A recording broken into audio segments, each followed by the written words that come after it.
SP Kerasakti ini merupakan suatu perguruan silat yang berdiri pada tahun 1980, tepatnya lahir pada tanggal 15 Januari 1980 di Jalan Merpati nomor 45 Kota Madiun, yang dibidani atau yang dilahirkan oleh seorang tokoh guru kami, yaitu Bapak Raden Bambang Darto. Jadi SP Kerasakti lahir tahun 1980. Ini guru saya itu Pak Bambang Darto ini, beliau adalah seorang tokoh pada saat itu masih muda dia.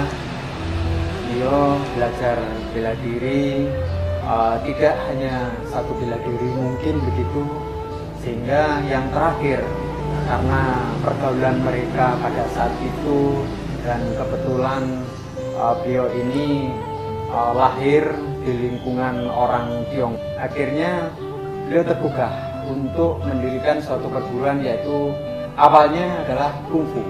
Jadi Kerasakti ini adalah perguruan kungfu, bukan silat. Ya, awal berdiri tahun 1980 itu Kerasakti ini merupakan perguruan kungfu. Ya, makanya karena kungfu, di mana kungfu itu semuanya pasti menggunakan suatu gerakan-gerakan dari hewan. Ya, dari hewan.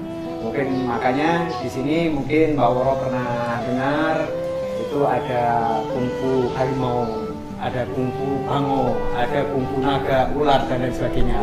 Guru mengambil suatu hewan yang menurut guru sesuai dengan cerita legendaris, juga bisa mungkin semua orang tahu bahwa yaitu Anoman itu adalah salah satu tokoh panglimanya Rama pada saat itu, ya, di cerita Ramayana. Makanya dia mengambil satu contoh gerakan yang terbagus menurut beliau, kecil tapi cerdik, yaitu kerak.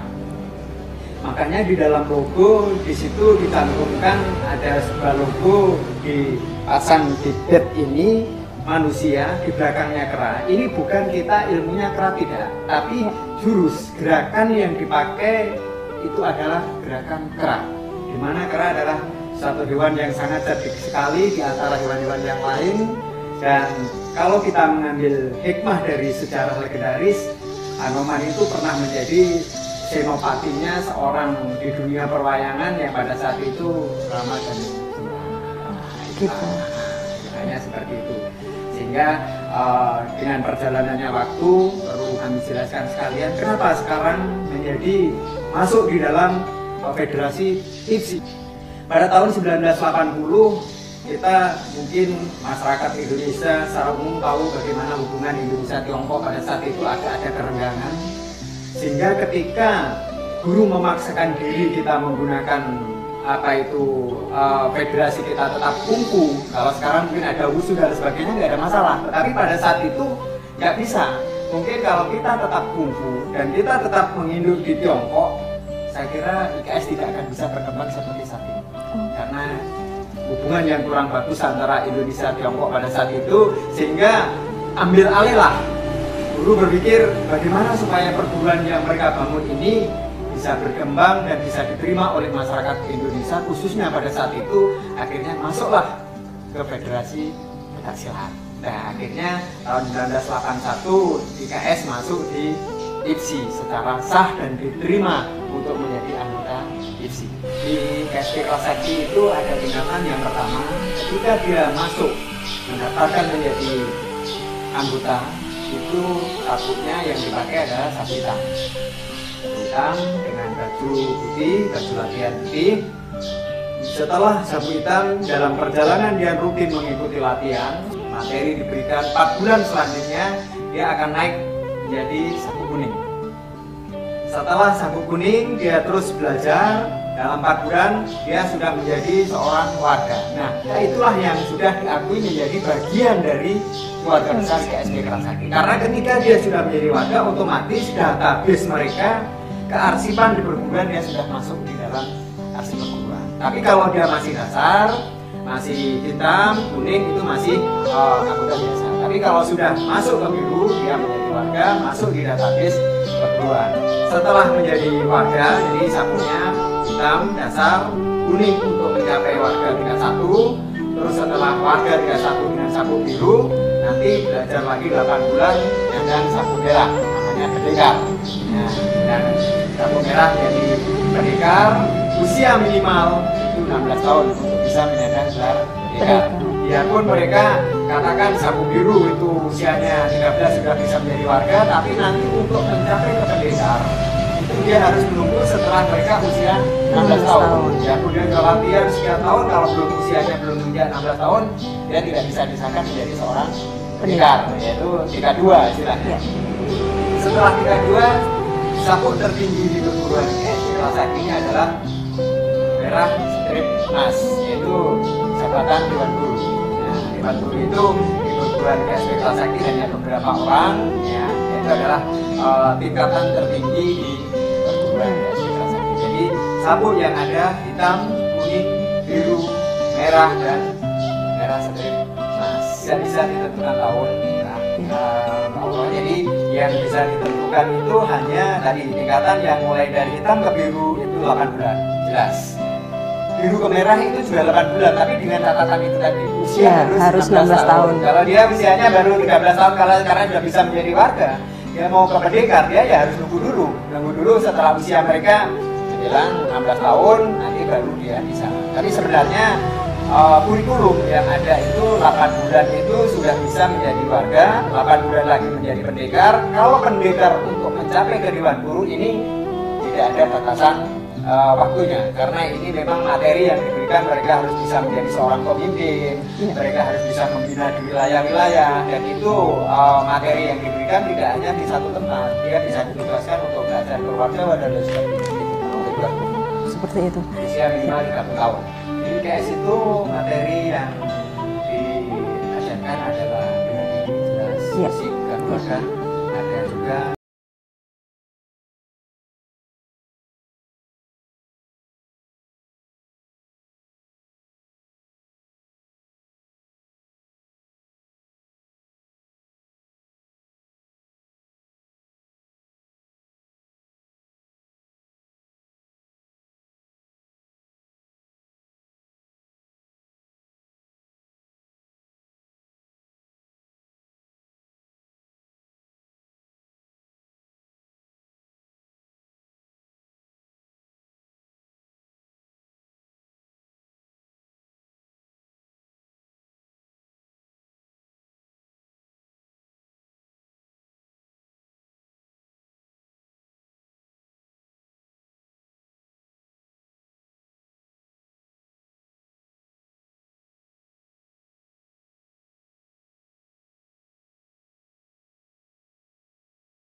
warga maupun pendekar KSD Kelas Sakti.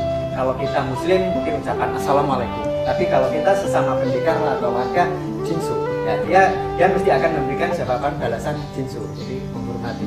Kita yang senior menghormati yang junior juga menghormati yang senior. Nah, untuk makna filosofi sudah saya sekilas tadi sudah saya sampaikan, tapi mungkin akan lebih lengkapnya kayak gitu. Ya. Di sini adalah merupakan suatu bentuk tameng logo kami. Terus di sini ada tingkatan, tingkat 1, 2, tingkat 3. Ini tadi seperti yang sudah saya jelaskan tadi. Iya, ini merupakan tingkatan. Nah, terus yang di sini ada garis hitam ini menunjukkan suatu kekebalan dari anggota IKSP Kerasakti. Terus yang di dalamnya ini ada warna kuning yang diringkar hitam, dan ini adalah huruf Ki.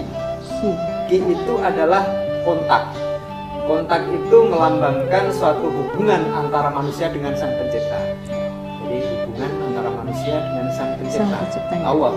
Karena apa? Tadi setelah mereka menjadi warga tingkat 1, dia diberikan bekal ilmu. Nah, ilmu itu salah satunya hubungan kita dengan Allah. Mungkin dia diajari bagaimana cara bertirakat, bagaimana cara untuk bersemedi, bagaimana caranya bisa istilahnya lebih mudah jalan menuju ke Sang Kholik dan sebagainya. Ini melambangkan hubungan antara manusia dengan Allah. Warna kuning ini adalah suatu kecerdasan. Ini anggota IKSP Kerasakti ini merupakan anggota yang diharapkan mereka mempunyai intelijensi yang tinggi, kecerdasan yang tinggi, harapan dan perguruan. Warna merahnya adalah keberanian, hitam tadi saya sampaikan kekebalan, putih ini adalah warna kesucian. Dan di sini ada lambang manusia dengan kera. Ini tadi sudah saya jelaskan di depan bahwa ini kera ini suatu simbol bahwa IKSP Kerasakti itu gerakan yang ditirukan adalah gerakan kera. Nah itu, kalau IKSP ini adalah singkatan dari Ikatan Keluarga Silat Putra Indonesia. Terus ini untuk prestasi yang telah dicapai oleh saudara-saudara kita dari keluarga besar IKSP Kerasakti, karena tadi di depan sudah saya sampaikan, kita jujur awal berdirinya perguruan ini adalah kungfu, dan selanjutnya kita harus belajar kencang, sehingga kita untuk maksimal di dalam berprestasi di IPSI itu kadang-kadang kita masih terganjal. Satu, gerakan. Yang kedua, baju yang dipakai oleh warga maupun pendekar Kerasakti ini kadang-kadang juga sangat mempengaruhi di Federasi IPSI, karena celananya kalau di kungfu itu pasti di bawahnya ada kerutan. Nah, kerutan. Kalau mungkin pencak ini komprang. Kalau pencak komprang. Nah, ini adik-adik kita, ini kadang-kadang kalau suruh pakai celana komprang ini dia nggak mau. Dia lebih suka dengan ciri khasnya sendiri. Nah, tapi kita tetap harus jujur bahwa makanya di sini ada IPSI. Tapi alhamdulillah kalau kejuaraan-kejuaraan tingkat daerah ya, kita sudah banyak anggota kita yang menjuarai ya. Tapi ya masih terkendala dengan jurus gerakan itu tadi, mungkin tidak bisa maksimal ya, tapi kita optimis suatu saat IKS pasti bisa. Tapi karena apa? Kenyataannya selain teman-teman ini ikut kejuaraan-kejuaraan di IPSI, di kejuaraan champion dan lain sebagainya, baik itu tingkat internasional, teman-teman ini sudah banyak yang mengenal piala. Bahkan ikut berpartisipasi saja, bukan kita masuk tidak, tapi berpartisipasi ke WUSU tingkat nasional banyak anggota kita yang masih di sana. Tapi kalau IPSI memang kita agak susah. Nah, tapi kalau namanya WUSU champion yang mungkin dilaksanakan sampai Asia Tenggara dan sebagainya, kita bisa istilahnya bisa berbicara di dunia mereka. Banyak prestasi yang udah ditoreh ya. Alhamdulillah. Biarpun kita perguruan yang relatif muda, IKSP sudah bisa berkembang sampai Sabang, sampai Merauke, Timor Leste, Malaysia, Asia semuanya masuk. Eropa, di Irlandia kita ada. Nah, ini sudah mulai membuka baru di Australia. Alhamdulillah IKSP ini bisa diterima. Karena memang semboyan kita, saya sampaikan bahwa IKSP Kerasakti lahir itu, biarpun itu merupakan perguruan pencak silat yang notabene rentan dengan gesekan atau kekerasan, tapi kita punya semboyan bahwa IKSP Kerasakti ini lahir untuk mencari saudara. Jadi bukan untuk mencari musuh, sehingga Kerasakti itu lahir di mana saja Kerasakti ada, itu mencari saudara. Maka muncullah suatu falsafah yang mengatakan keempat penjuru kita mencari saudara.